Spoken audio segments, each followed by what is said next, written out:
विक्की कुमार जी, पटना बिहार से। जी। श्री हरिवंश महाराज जी, राधे राधे। महाराज जी, मैं 2 साल से आपको सुन रहा हूँ। आप सारे सवालों के जवाब मेरे को दे देते हैं एकांतिक वार्तालाप सत्संग में। फिर भी एक सवाल मेरे को अभी तक समझ नहीं आ रहा। मुझे अपने ऊपर विश्वास नहीं है। हर कार्य के लिए हमदर्दी चाहता हूँ, कोई दृढ़ निश्चय नहीं कर पाता। मैं इस प्रकार भागवतिक मार्ग पर कैसे आगे बढ़ सकता हूँ महाराज जी? अपने ऊपर विश्वास नहीं मतलब कैसा? मतलब कोई इनका वो बोले कि हाँ बहुत अच्छा कर रहे हो, हमदर्दी चाहते हैं कि हाँ तूने अच्छा किया, चलो बढ़ो आगे, हर बात हाँ, के लिए। बच्चों को ये भाव रहता है, थोड़ा प्रोत्साहन मिले, शाबाशी मिले, ऐसा। अभी बच्चे ही तो हो ना। जब तक भगवत ज्ञान का प्रादुर्भाव नहीं होता तो अज्ञान रूपी बच्चा तो बना ही रहता है ना। हमें किसी के सपोर्ट की जरूरत नहीं है, हमें किसी की पीठ थपथपाने की जरूरत नहीं है। अब चूंकि आप अभी मतलब देह भाव में हैं, इसलिए तो हम तुम्हारा सपोर्ट कर रहे हैं, हम तुम्हें शाबाश कर रहे हैं। आप बोलो, क्या चाहते हो तुम? क्या शाबाशी चाहते हो? कैसे चाहते हो? हम तुम्हारे दोस्त हैं, इस लोक और परलोक के भी। जो सपोर्ट चाहो हम तुम्हें देने के लिए तैयार हैं। चलो भगवत मार्ग में चलो, गृहस्थी में रहते हुए पटना में रहिए, आदेश का पालन कीजिए, हम तुम्हें शाबाश कहते हैं। जब यहाँ कोई कहता है कि हम आपको धन्यवाद कहते हैं, हम कहते हैं हम आपको परम धन्यवाद देते हैं कि आपने हमारी बात मान ली, तभी तो आप आए हो। बात मान ली तो आप आए हो, आप हमारे पास आए, हमारी बात मान रहे, तो आप हमारे सच्चे दोस्त हैं, मित्र हैं, हम आपका साथ देंगे। हाँ, शरीर से भले प्रकट में आपके साथ नहीं, लेकिन अनुभव करना, आप कभी का परीक्षा ले लेना। आप जितना भाव रखती कुर्सी के अनुसार आप अनुभव करना, तो आपको उत्तर मिल जाएगा, वहीं तुम्हें किसी न किसी रूप में सहयोग मिल जाएगा। देख लेना, मेरा प्रभु हर जगह सर्वशक्तिमान होकर विराजमान है, बस तुम्हारी निष्ठा और भावना की जरूरत है। समझ रहे हो? अब बताओ, तुम बिल्कुल अपने ऊपर विश्वास मत करो, प्रभु के ऊपर कर लो। मन एकदम हरदम महाराज डिस्टर्ब करते रहे। क्या करता रहता मन है? डिस्टर्ब करता रहता है हर समय। हाँ, छोड़ो उसको, छोड़ो, डिस्टर्ब करने वाले दोस्त को छोड़ो, हमको दोस्त बना लो। हम तुम्हें बताते हैं कला। जब वो आपको सलाह दे रहा है, आप मत मानो, दूसरा है, वो तुम्हारा स्वरूप नहीं है। ये आपको गंदी बात सिखाए, आपको लगता है गंदी बात, तो आप कल से इससे बात नहीं करोगे, नहीं करोगे ना। इस समय आपका मन आपका शत्रु है, जो सदैव विषयों का भोग करता हुआ संसार के राग में फंसा रहा है। अब आप सत्संग सुनकर भगवत मार्ग में चलना चाहते हो, ये उसको पसंद नहीं।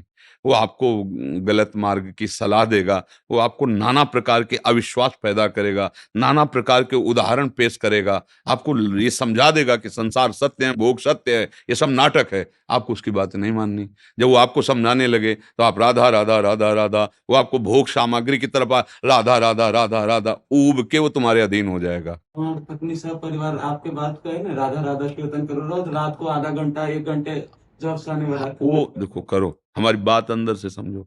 हम मन को संभालने की बात करें, सबका खटपट यही है। सब जीता हुआ मन, इससे बड़ा कोई मित्र नहीं, और विषयों में फंसा हुआ मन, इससे बड़ा दुश्मन कोई नहीं।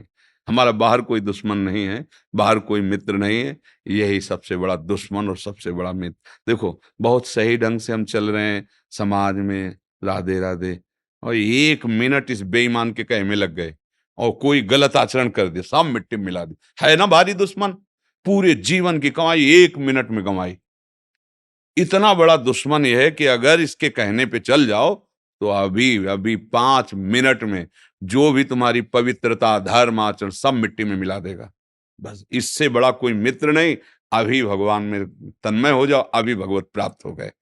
सारा खेल इस मन का है, घबराओ मत। ये अलग है, तुम अलग हो। जब तुम इसको इतना प्यार देते हो कि इसने कहा ये खाना ही है, और आप कहते हो नहीं, तो ये जलाने लगता है, तो लगता है यार जब तक खाऊंगा नहीं तब तक चैन नहीं मिलेगी। अब आप हार जाओगे। तू जला कितना जलाएगा? मैं अविनाशी का बच्चा हूं, तू मार के दिखा। बस जीत गए, जीत गए। ये वो भेड़ है जो भेड़िया बन के डरा रहा है, और जिस दिन तुमने अपने स्वरूप की तरफ, तो ये भागेगा पूंछ दबा के। मन तुम्हें परास्त नहीं कर पाएगा। अगर ऐसा ना होता तो जितने भी घर गृहस्थ विरक्त भगवान को प्राप्त हुए, कोई नहीं प्राप्त कर पाता। इसलिए डरो मत। ये जो हमें है कि कोई हमें सपोर्ट करे, ये हमारी कमजोर वृत्ति है। जब भगवान का आश्रय हो जाएगा तो ये बात खत्म हो जाएगी। बच्चापन से मार्ग में चले थे, कोई सपोर्ट देने वाला थोड़ी था। वही थे भगवान, हर जगह उन्हीं का भरोसा, उन्हीं का आश्रय।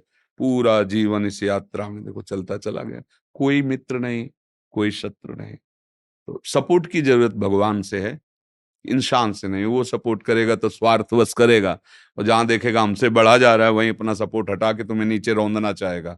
और भगवान एक ऐसे कृपालु हैं, वो उठाते ही चले जाते। अहेतुकी कृपालु भगवान, समझ पाए भैया? बिल्कुल निराश मत हो। हाँ, अखिल कोटि ब्रह्मांडों के ईश्वर के तुम अंश हो, कोई साधारण बात है? शरीर राग के कारण हम मानते हैं हम इस जाति के, हम ये कुछ नहीं। सब एक घर के एक बाप की संतान है, बस समझ आ जाए। वो समझ में थोड़ा मतभेद हो गया है तो लड़ाई झगड़ा निंदा स्तुति हार जीत चल। एक ही परमात्मा के हम सब बच्चे हैं, एक ही परमात्मा के हम। समुद्र की लहरों में कौन सी बड़ी लहर है, कौन सी छोटी भैया? कौन सा महान है, कौन सा उसमें लघु? सब समुद्र में ही तो है, और समुद्र की ही है। ऐसे ही परमात्मा रूपी समुद्र की हम सब लहरें हैं, समान है। वायु विकार घुस गया है तो लहर है, वायु शांत हुई तो समुद्र ही है। ऐसे ही माया विकार घुस गया तो मैं तू ते मेरा, ये फंस गए। अगर वो हट जाए तो भगवदा आनंद ही है, दूसरा कोई नहीं।